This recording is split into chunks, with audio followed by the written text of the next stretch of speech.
امید کرتی ہوں کہ میری تمام بہنیں ایمان اور صحت کی بہترین حالت میں ہوں گی۔ اللہ سبحانہ تعالیٰ سے میری یہ دعا ہے کہ اللہ ہمیں اس جو ہم یہ لے کے چل رہے ہیں، اللہ اس کو ہماری اپنی بارگاہ میں قبول و منظور عطا فرمائے۔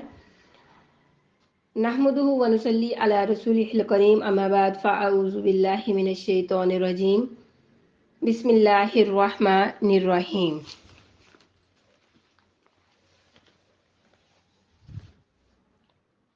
آج جو سورۃ النساء کی ہم آیت نمبر 15 سے آیت نمبر 22 تک کریں گے انشاءاللہ۔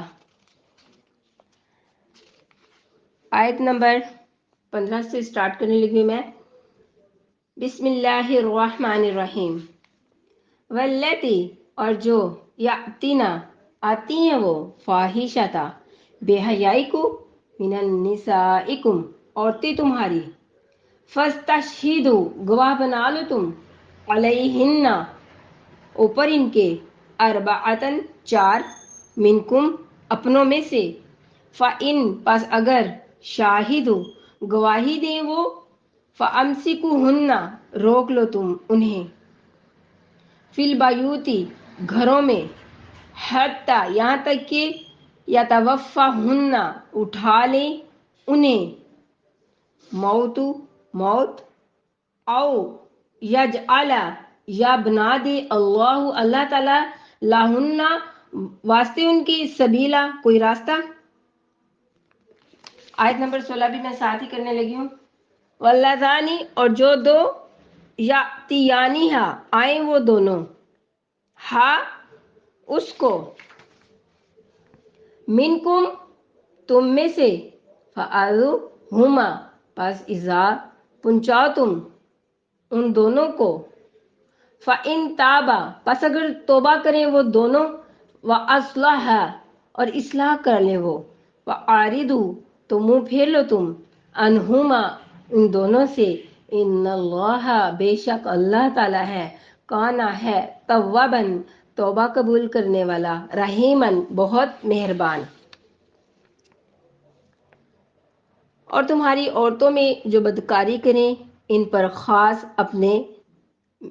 اپنوں میں سے 4 مردوں کی گواہی لے لو، پھر اگر وہ گواہی دے دیں تو ان عورتوں کو گھروں میں بند کر رکھو یہاں تک کہ انہیں موت اٹھا لے، یا اللہ ان کی کچھ راہ نکالے، اور تم میں جو مرد عورت ایسا کام کریں ان کو ایذا دو، پھر اگر وہ توبہ کر لیں اور نیک ہو جائیں تو ان کا پیچھا چھوڑ دو، بے شک اللہ سبحانہ تعالیٰ بڑا توبہ قبول کرنے والا اور مہربان ہے۔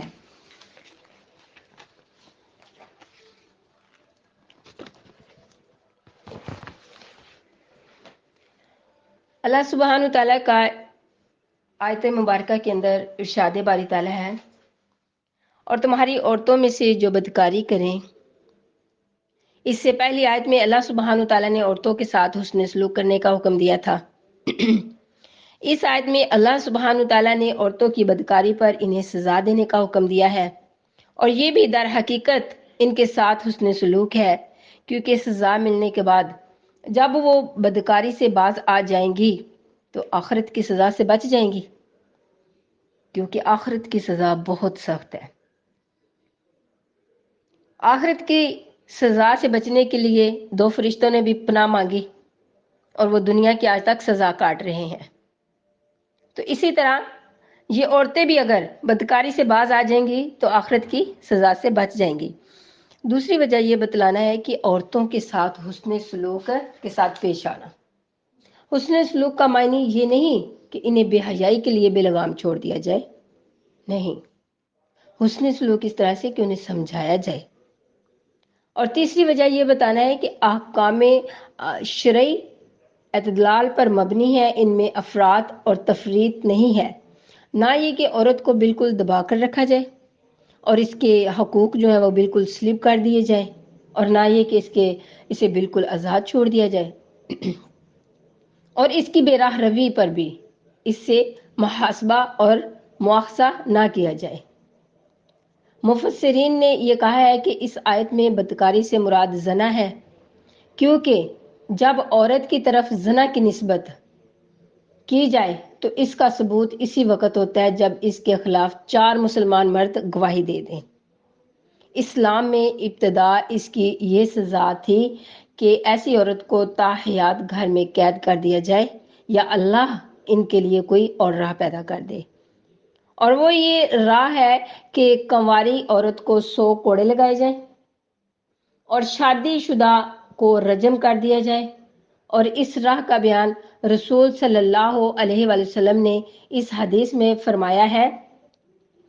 امام مسلم بن حجاز کشیری روایت کرتے ہیں، حضرت عبادہ بن سامت رضی اللہ تعالیٰ عنہما بیان کرتے ہیں کہ رسول صلی اللہ علیہ وآلہ وسلم نے فرمایا، مجھ سے لو، اللہ نے عورتوں کے لیے راہ پیدا کر دی ہے، میرے سے مدد لو۔ میں تمہیں بتاتا ہوں کہ اللہ سبحانہ تعالیٰ نے عورتوں کے لیے راہ پیدا کر دیا۔ اگر کنوارا مرد کنواری عورت کے ساتھ زنا کرے تو 100 کوڑے لگاؤ، اور اگر 1 سال کے لیے شہر بدر کر دو، اور اگر شادی شدہ مرد شادی شدہ عورت کے ساتھ بدکاری کرے تو ان کو 100 کوڑے لگاؤ اور ان کو سنگسار کر دو۔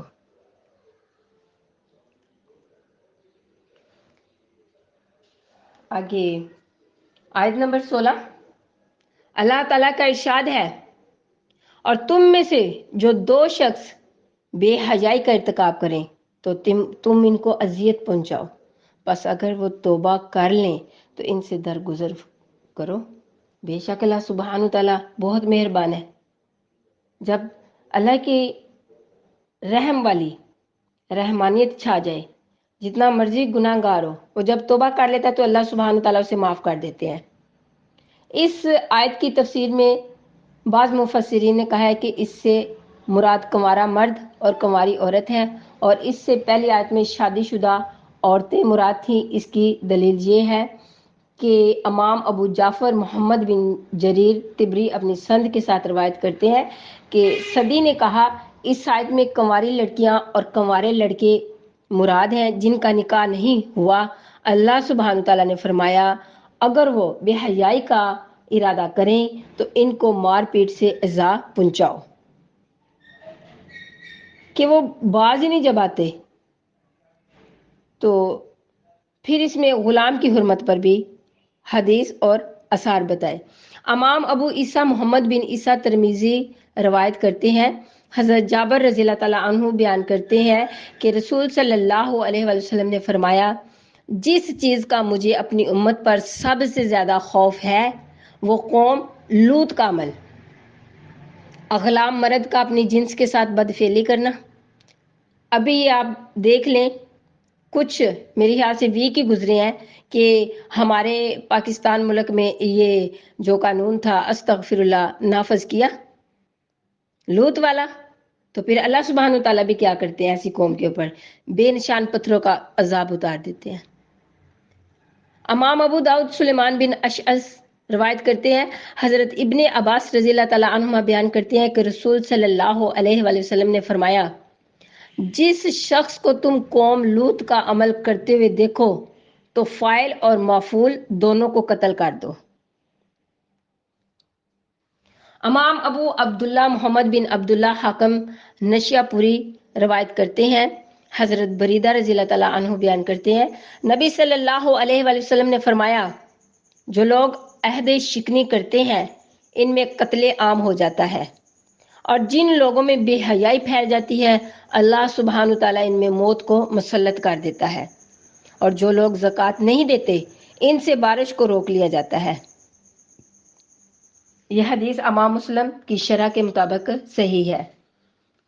امام ابو القاسم سلیمان بن احمد طبرانی روایت کرتے ہیں کہ حضرت ابو ہریرہ رضی اللہ تعالیٰ عنہ بیان کرتے ہیں کہ رسول صلی اللہ علیہ وسلم نے فرمایا، اللہ سبحانہ تعالیٰ اپنی مخلوق میں سے 7 آدمیوں پر آسمانوں کے اوپر سے لعنت کرتا ہے، اور ان میں سے ایک شخص پر 3 بار لعنت کرتا ہے، اور ہر ایک پر ایسی لعنت کرتا ہے جو اس کو کافی ہوگی۔ فرمایا، کس کے اوپر سب سے زیادہ لعنت فرمائی اللہ سبحانہ تعالیٰ نے؟ 3 دفعہ۔ جو قوم لوط کا عمل کرے وہ उसके ऊपर लानत है। फिर कहा जो कौम लूत का अमल करे उसके ऊपर लानत है। फिर तीसरी दफा कहा जो कौम लूत का अमल करे उसके ऊपर लानत है। फिर नंबर 2, जो गैर अल्लाह के लिए ज़िबा करे उसके ऊपर भी लानत है। जो गैर अल्लाह के लिए ज़िबा करे उसके ऊपर भी लानत है। नंबर 3, जो किसी जानवर से बदफेली करे उसके ऊपर भी लानत है। नंबर 4, जो शख्स माँ बाप की नाफरमानी करे उसके ऊपर भी अल्लाह और उसके रसूल की लानत है। जो शख्स जो शख्स एक औरत और इसकी बेटी को निकाह में जमा करे वो भी उसके लिए लानत है। जो शख्स जमीन की हदूद में तब्दीली करे उसके ऊपर भी लानत है। जो शख्स अपने मौला के गैर की तरफ मंसूब हो उसके ऊपर भी लानत है। हजरत अबू हुरैरा बयान करते हैं कि रसूल सल्लल्लाहु अलैहि वसल्लम ने फरमाया 4 आदमी अल्लाह के गजब में सुबह करते हैं और अल्लाह के गजब में शाम करते हैं। अस्तगफिरुल्लाह। मैंने पूछा या रसूलल्लाह वो कौन है? फरमाया वो मर्द जो औरत की मुशाहबत करें। आज देख लें कौन सा मर्द नहीं है जो औरतों की भेस नहीं बना रहा, बाल लंबे हैं, अल्लाह का खौफ नहीं है, वालिदैन नहीं रोकते, यही कुछ चल रहा है। और वो औरतें जो मर्दों की मुशाहबत करें और जो शख्स जानवरों से बदफेली करे और जो मर्द से बदफेली करे। अल्लाह सुब्हान तआला हमें ऐसे बदफेली अहकाम से बचा के रखे। इमाम बुखारी अकरमा से रवायत करते हैं कि हज़रत अली रज़ी अल्लाह तआला अन्हु के पास कुछ ज़ंदीक लाए गए। यकीन करें ज़ंदीक सबसे मुनाफिकीन, जहन्नम का लास्ट वाला जो दर्जा है उसमें मुनाफिकीन जाएंगे। उसके बाद ये ज़ंदीक है, उन्होंने इनको जला दिया, ज़ंदीक को जला दिया। हज़रत इब्ने अब्बास को ये खबर पहुंची तो उन्होंने कहा कि अगर मैं वहां होता तो इनको ना जलाता, क्योंकि नबी सल्लल्लाहु अलैहि वसल्लम ने अल्लाह के अजाब के साथ सजा देने से मना फरमाया है। क्योंकि वहां पर मौजूद हज़रत अली रज़ी अल्लाह तआला अन्हु तक यह हदीस नहीं पहुंची थी, इसलिए हज़रत अली ने यह मशवरा दिया और दीगर सहाबा ने इस मशवरा की तायद फरमाई और उस ज़ंदीक को यानी कि जला देना चाहिए, कत्ल मार देना चाहिए, चाहे वो मर्द से, औरत से, दोनों को खत्म कर दो ताकि आगे फितना ना फैल सके। आगे आयत नंबर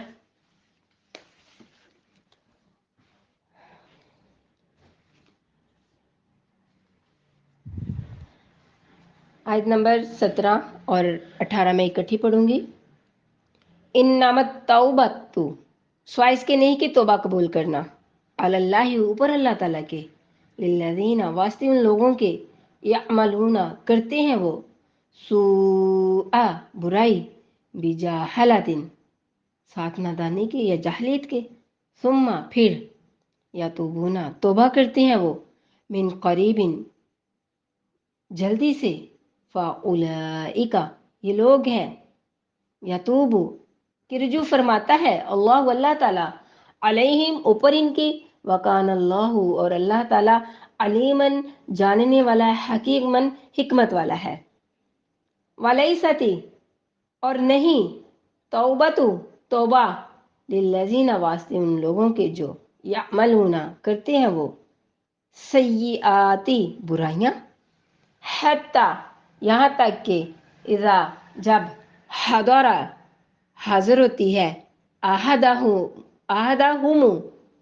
किसी एक को उनमें से, मौत क़ाला कहता है वो, इन्नी बेशक मैं, तुबतु तौबा की मैंने, अल आना अब नहीं, वाला और ना, अल्लज़ीना उन लोगों की जो यामुतूना मरते हैं, वाहुम और वो, कुफ़ारुन काफिर हैं, उलाइका ये लोग, आतदना तैयार किया हमने, लाहुम वास्ते उनके, अजाबन अजाब, अलीमन दर्दनाक, दर्द देने वाला। बिल्कुल सही। इस आयत में अल्लाह सुब्हानहू तआला ने इरशाद फरमाया आयत नंबर 17 में कि तौबा की तौफीक देना सिर्फ इन लोगों के लिए है कि जो जहालत से गुनाह कर बैठे फिर अनकरीब तौबा कर लें। तो ये वो लोग हैं जिनकी तौबा अल्लाह अपने फजल से हतमन कबूल फरमाता है। इमाम अहमद बिन हंबल के नज़दीक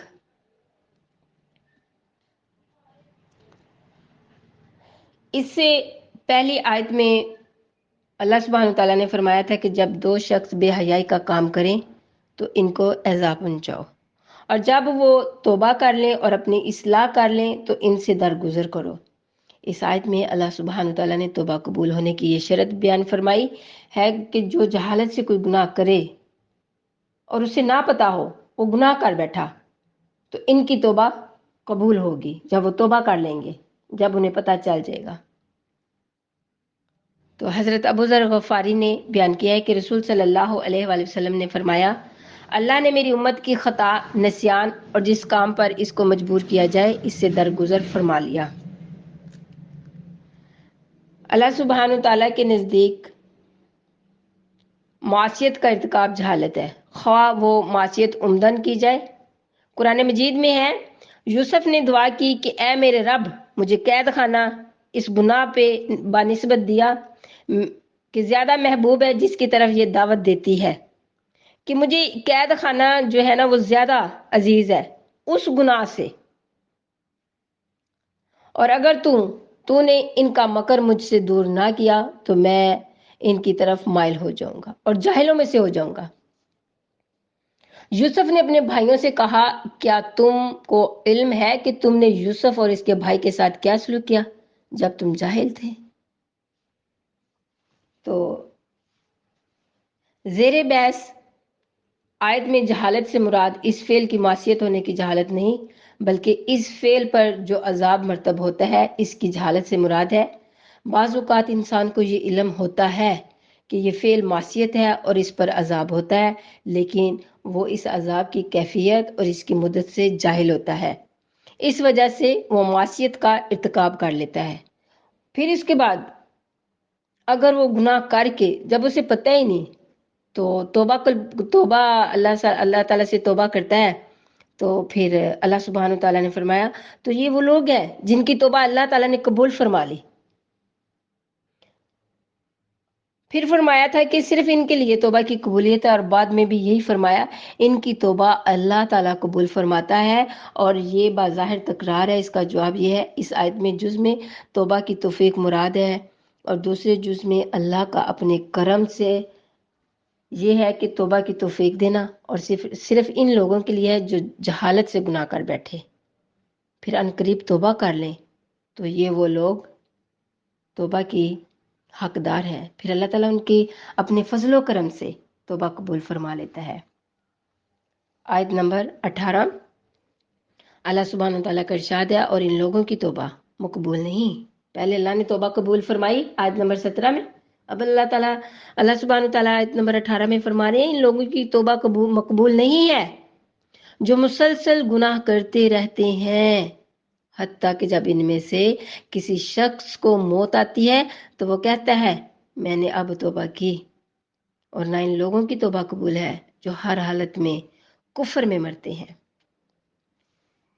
गरगरा, गरगरा मौत के वक़्त तौबा का कबूल ना होना।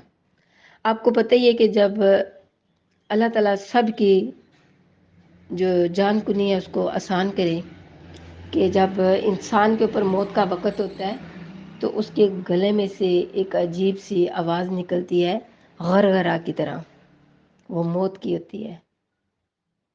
जब गरगरा की आवाज़ निकले तो उससे 3 से 4 घंटे पहले अगर बंदा तौबा कर ले, या समझ लें कि आधा घंटा पहले भी, कि उसको अभी तक फरिश्ते नहीं नजर आए, तो अल्लाह सुब्हानहू तआला उसकी तौबा कबूल कर लेते हैं। लेकिन जब गरगरा शुरू हो जाए तो तौबा का कबूल नहीं होना।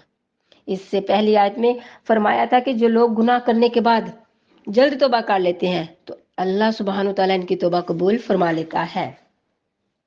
और इस आयत में फरमाया जो लोग मुसलसल गुनाह करते रहते हैं और तौबा करने में देर करते हैं हत्ता कि इनकी निज़ा रूह का वक़्त करीब आ जाता है और वो अमूर ग़ैबिया का मुशाहिदा कर लेते हैं, उनको नज़र आ जाता है जो गायब का मुशाहिदा है। इस वक़्त इनको इज़्तिरारी तौर पर अल्लाह के हक़ होने का यकीन हो जाता है, वाह अल्लाह तो है। इस वक़्त वो ईमान ले आए या तौबा कर लें तो वो ईमान और तौबा मकबूल नहीं, क्योंकि अपने इख्तियार से अल्लाह को हक़ मानने और तौबा करने का नाम ईमान है। जिस वक़्त इंसान के ऊपर तंदुरुस्ती है और उसे बार बार बताया जा रहा है कि अल्लाह और उसके रसूल को मानो और गुनाह को छोड़ दो, लेकिन वो नहीं छोड़ते। फिर जब मौत का वक़्त करीब आ जाता है और उन्हें नज़र आता है तो वो कहते हैं अल्लाह हमें माफ़ कर दे, उस वक़्त माफ़ी कोई नहीं। अबू अमाम ईसा मोहम्मद बिन ईसा तरमीज़ी रवायत करते हैं, हज़रत अब्दुल्ला बिन उमर रज़ी अल्लाह तआला अन्हुमा बयान करते हैं कि नबी सल्लल्लाहु अलैहि वसल्लम ने फरमाया जब तक गरगराए मौत निज़ाए रूह का वक़्त ना आए अल्लाह ताला बंदों की तौबा कबूल करता रहता है। सुबहान अल्लाह, अल्लाह बड़ा रहीम है, अल्लाह बड़ा करीम है। जब हम अल्लाह से रहम मांगते वो रहम करता है। इमाम इब्ने जरीर ने हज़रत इब्ने अब्बास रज़ी अल्लाह तआला अन्हु से रवायत की है कि जिस शख्स ने फरिश्तों को देखने से पहले तौबा कर ली वो इसकी अनकरीब तौबा है, उसकी तौबा कबूल की जाएगी। शुएब बिन ईमान में दहाक से रवायत किया है कि मौत से पहले हर चीज़ अनकरीब है। मौत के फरिश्ता को देखने से पहले तौबा मकबूल होती है और मौत के फरिश्ता को देखने के बाद तौबा कबूल नहीं होती। अब फ़िरौन को ही देख लें, फ़िरौन क्योंकि मौत के फरिश्ते और अजाब को देखने के बाद ईमान लाया था, इसलिए अल्लाह ताला ने इसका ईमान कबूल नहीं फरमाया।